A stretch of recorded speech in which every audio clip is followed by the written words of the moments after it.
जय हिंद साथियों, मेरा नाम है आदित्य यादव। स्वागत है आप सभी का यूपीएससी मार्गदर्शक में। तो दोस्तों कुछ दिनों पहले आपने कुछ ऐसी तस्वीरें दुनिया भर के बहुत सारे देशों में देखने को मिली हैं और कहीं ना कहीं जितने भी सोशल मीडिया प्लेटफॉर्म हैं वहाँ पर ऐसी फ़ोटोज़ वायरल होती हुई भी देखी गई हैं। तो ये आजकल जो है खबरों में काफ़ी ज़्यादा बना हुआ है। तो हमने सोचा कि आज इस पर एक वीडियो बना दी जाए कि आखिर ये जो तस्वीरें दिखाई दे रही हैं आपको, जिसमें कलरफुल आसमान आपको दिखाई दे रहा है, तो इन सब चीज़ों के पीछे का रीज़न क्या होता है, क्या साइंटिफिक रीज़न है इसके पीछे। तो जैसा कि आप सभी जानते हैं कि इस तरह की जो तस्वीरें हैं इनको देख करके हमको लगा होगा, या जो देश में रह रहे लोग हैं या फिर अलग अलग लोगों की जो मानसिकता है उसके अकॉर्डिंग लगा होगा कि ये कहीं ना कहीं हमको नुकसान पहुंचाने वाली जो किरणें हैं वो कहीं ना कहीं देखने को मिली हैं। तो इन सब चीज़ों के बारे में हम पूरा इस वीडियो में डिस्कस करने वाले हैं और बात करेंगे कि इसके पीछे की पूरी वजह क्या है। और वहीं अगर भारत की बात करें तो क्या भारत में भी ऐसी तस्वीरें देखने को मिली हैं कि नहीं मिली हैं। तो चलिए वीडियो को शुरू करते हैं। तो इसमें आप जैसा कि देख पा रहे होंगे, northern light scene across Europe, strongest solar storm in 20 year brings auroras seen spectacular photos। तो यहाँ पे आप इस खबर को देखकर ये अंदाज़ा लगा सकते हैं कि ये जो तस्वीरें हैं ज़्यादातर यूरोप की कंट्री में देखने को मिली हैं।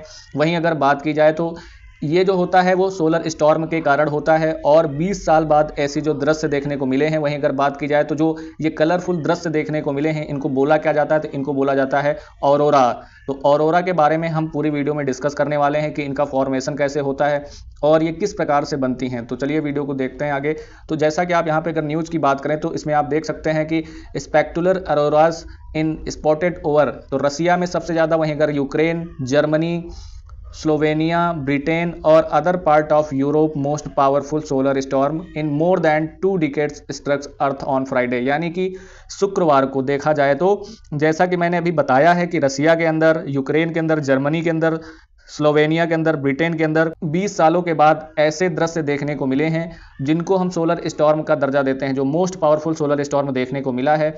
अब ये बनती कैसे हैं, तो बनने का पीछे का रीजन आप अर्थ में देख सकते हैं, इसका अंदाजा लगा सकते हैं कि यहाँ पे जैसा कि आप रसिया की बात करें तो ये देख सकते हैं कि नॉर्दर्न पोल, ये साउदर्न पोल होता है। नॉर्दर्न हेमिस्फीयर इसको बोलते हैं, ये साउथर्न हेमिस्फीयर होता है। तो लेकिन आप यहाँ पर देख सकते हैं कि इधर वाली ही कंट्री ज़्यादातर आपको दिखाई दे रही होंगी, यानी नॉर्थ साइड वाली कंट्री अर्थ के अकॉर्डिंग।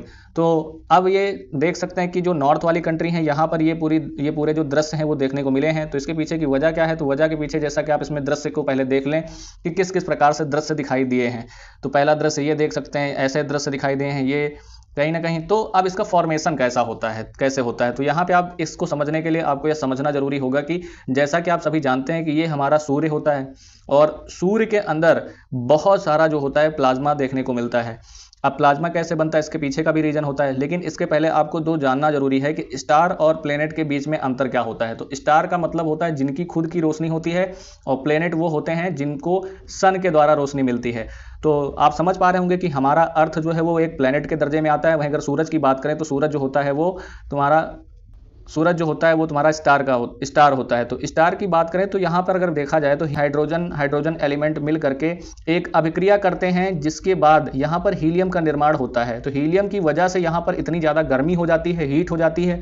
तो कभी कभी क्या होता है कि जब बहुत ही ज़्यादा जो हीट होती है वो बहुत ज़्यादा बढ़ जाती है। जिस प्रकार अगर देखा जाए तो कभी कभी क्या होता है कि हम लोग आग या ठंडी के दिनों में आग ताप रहे होते हैं तो कभी कभी ऐसा होता है कि उसमें से लपटें जो होती हैं वो बहुत ज़्यादा तेज ऊपर तक निकलती हैं, जिसका अंदाजा हमें नहीं हो सकता। यानी कि एक बारगी जो है यहां से लपटें निकल आती हैं आग के अंदर से। ठीक उसी प्रकार यहां पर भी ऐसा देखने को मिला है कि जो सूर्य की लपटें हैं वो कहीं ना कहीं ऐसे आती हुई दिखाई देती हैं।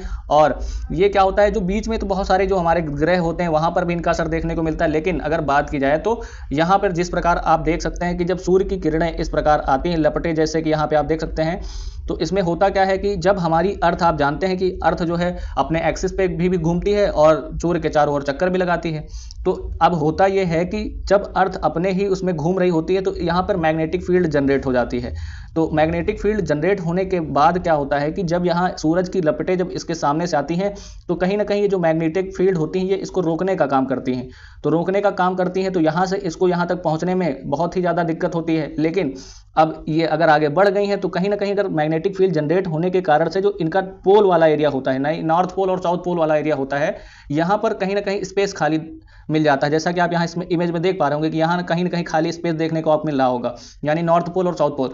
तो ये जो लपटें होती हैं ये कहीं ना कहीं यहाँ से आकर के अर्थ के ऊपर दिखाई देती हैं, तो अर्थ के अंदर यहाँ से अंदर चली जाती हैं। तो इसी की वजह से ऐसे जो चित्र हैं आपको ऐसे चित्र दिखाई देते हैं। यहाँ पे लाल और कलरफुल जो चित्र दिखाई देते हैं। तो ये मेन वजह होती है।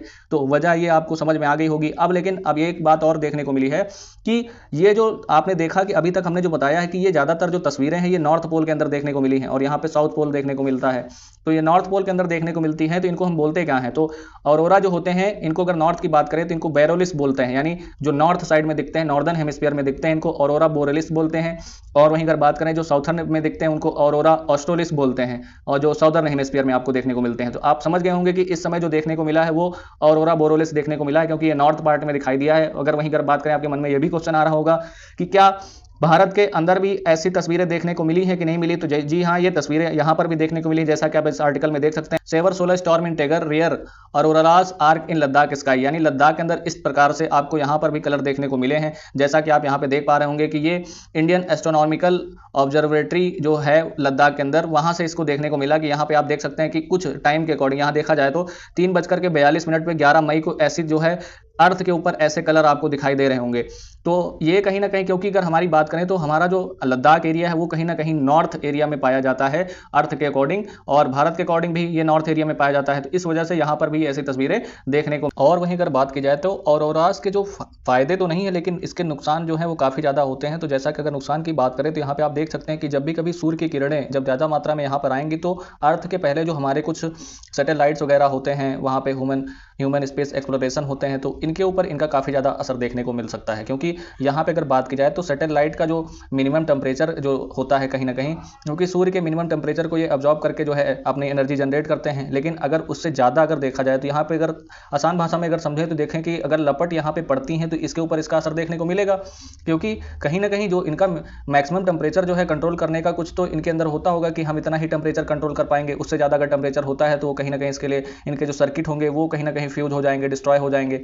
तो अगर सैटेलाइट काम करना बंद कर देंगी तो अगर देखा जाए तो कुछ ऐसी जगह पे हमारे एरोप्लेन्स वगैरह होते हैं, कम्युनिकेशन सिस्टम्स होता है, वो कहीं ना कहीं बंद हो जाएंगे। एरोप्लेन में नेविगेशन सिस्टम बंद हो जाएगा, क्योंकि सैटेलाइट के जरिए हमारे जो एरोप्लेन होते हैं कुछ ऐसे एरिया होते हैं जहां पर जो अगर बात करें जमीन से जो कम्युनिकेशन और नेविगेशन का सिस्टम जो काम कर रहा होता है वो नहीं काम करता है। इस वजह से सैटेलाइट से इसको पूरा ये सुविधा दी जाती है। तो कहीं ना कहीं अगर सैटेलाइट पे इसका असर पड़ता है, सैटेलाइट बंद हो जाते हैं, तो ये सारी सामने दिक्कतें आ सकती हैं। तो अरोरा को लेकर के ये सारी दिक्कतें जो हैं सैटेलाइट को लेकर के हो सकती हैं, और भी सारी दिक्कतें जो कम्युनिकेशन को लेकर के है, इलेक्ट्रिसिटी को लेकर के है, ये सारी दिक्कतें हो सकती हैं। तो आशा करता हूँ कि इस वीडियो में आपको अच्छी जानकारी मिली होगी, और वीडियो अच्छी लगी तो वीडियो को लाइक करें, और इसी तरह के इन्फॉर्मेटिव वीडियो के लिए हमारे चैनल को सब्सक्राइब करें। धन्यवाद।